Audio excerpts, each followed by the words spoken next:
你係咪覺得香港嘅樓盤火燭同你冇關呢？接落嚟我同你講嘅嘢一定同你有關，因為我會講呢個泵巴車嘅事。今日要講嘅嘢其實好重要，因為關鍵到我哋嘅生命同埋我哋身邊人嘅生命。因為如果你有打算住高樓，或者你親戚朋友打算住高樓，今日呢件事你一定要去了解清楚。可能你覺得我哋呢度都冇用bamboo，都冇用竹起屋，同你冇關係。但係你知唔知火燭會有好多原因係會發生嘅？所以你睇有咁多泵巴車都好，都冇辦法救火。點解會咁樣呢？你要知道喎，呢棟樓咁樣燒上嚟，燒到咁多棟樓，佢只係用咗10分鐘嘅時間啊！10分鐘係咩概念呢？如果你煮個Maggi麵，成棟樓就冇咗。跟住我上網查下個資料，原來我哋泵巴車救火啊，有 limit 㗎，唔係幾高都救得到嘅。好似啲細型嘅泵巴車，好多地方都有嘅，但係佢只係救到7到10層樓咁高嘅啫，盡㗎啦10層樓。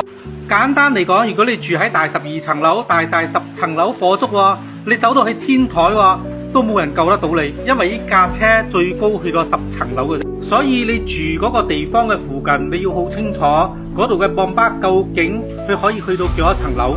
有啲泵巴佢可以去到佢嘅嗰個樓梯啊，可以升到最高20到22層樓。當然最高級可以去到最高嘅，去到30到35層樓啫。